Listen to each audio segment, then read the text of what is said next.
অনেক সময় আমরা আমাদের স্মার্টফোনকে রং ওয়েতে চার্জ করার জন্য আমাদের স্মার্টফোনের ব্যাটারি ডাউন হয়ে যায়। তো স্মার্টফোনকে কীভাবে স্মার্ট ওয়েতে ইউজ করতে হয় আজকের ভিডিওতে আমরা তাই দেখাবো। ফাস্ট চার্জিংয়ের জন্য আমরা আমাদের ফোনকে অনেক সময় সুইচ অফ করে দিয়ে বা পাওয়ার অফ করে দিয়ে ফোন চার্জ দিই।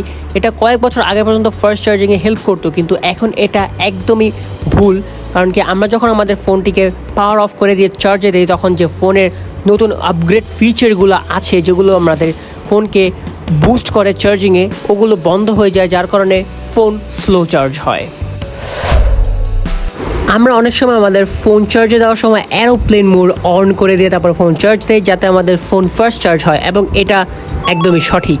এতে আমাদের ফোন অনেক ফার্স্ট চার্জ হয়, কারণ কি এই এরোপ্লেন মোড অন করলে বাকি যে সকল ইউজেবল যেমন ওয়াইফাই ডেটা মেটা আছে সেগুলো সব কিছুই অফ হয়ে যায়, যাতে আমাদের ফোন অনেক ফার্স্ট চার্জ হয়।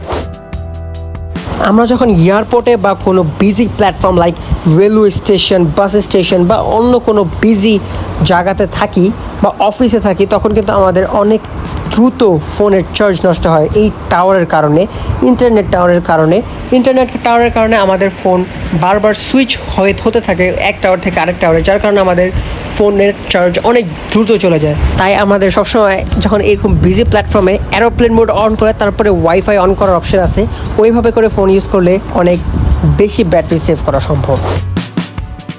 আর আমরা অনেক সময় করি কি ল্যাপটপ দিয়ে ফোন চার্জ করি এবং আমরা মনে করি এতে আমাদের ফোন ব্লাস্ট হয়ে যাবে, এবং এটা পুরো একটি ভুল ধারণা।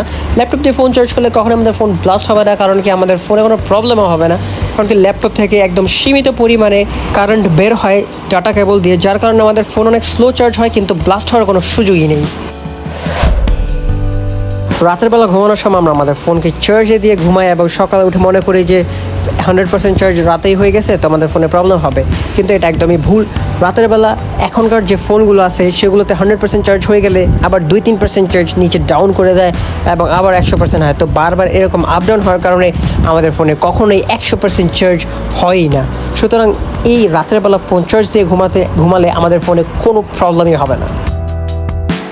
আমরা আমাদের শরীরকে একদম পারফেক্ট টেম্পারেচারে রাখি, বেশি ঠান্ডা নয়, বেশি গরম নয়, কিন্তু আমাদের ফোনকেও এই ঠিক এরকমই টেম্পারেচারে রাখতে হয়।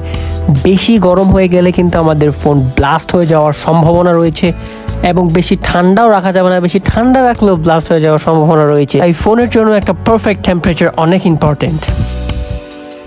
আমরা যে আমাদের মিনিমামে অনেকগুলো করে অ্যাপ রেখে দিই, 10-12টা করে অ্যাপ রেখে দিই অনেক সময়, তো এগুলো থেকে আমাদের ফোনের চার্জ নষ্ট হয় কি না?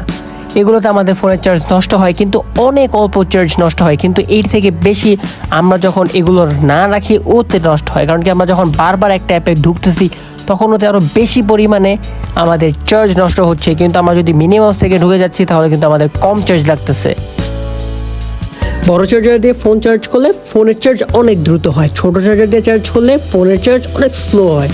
কিন্তু আবার বড় চার্জারে কিন্তু চার্জ চলেও যায় জলদি, আবার ছোট চার্জারে কিন্তু চার্জ যেতেও সময় লাগে। এটার কারণ হচ্ছে কি, বড় চার্জারের চার্জটা হওয়ার সময় আমাদের ফোনের যে চার্জিং ইয়াগুলো থাকে, যে ঘাটতিগুলো থাকে, ওগুলো সম্পূর্ণভাবে কমপ্লিট হয় না, কিন্তু ছোট চার্জার দিয়ে সময় লাগে কিন্তু সকল প্রকার চার্জিংয়ের ঘাটতি পূরণ করে দেয়, যার কারণে চার্জ যেতেও অনেক সময় লাগে। এবং আপনি যদি একজন স্মার্টফোন ইউজার হয়ে থাকেন তাহলে চ্যানেলটিকে সাবস্ক্রাইব করে দিয়ে ভিডিওটিকে লাইক করে দিয়ে চ্যানেলের পাশে থাকবেন।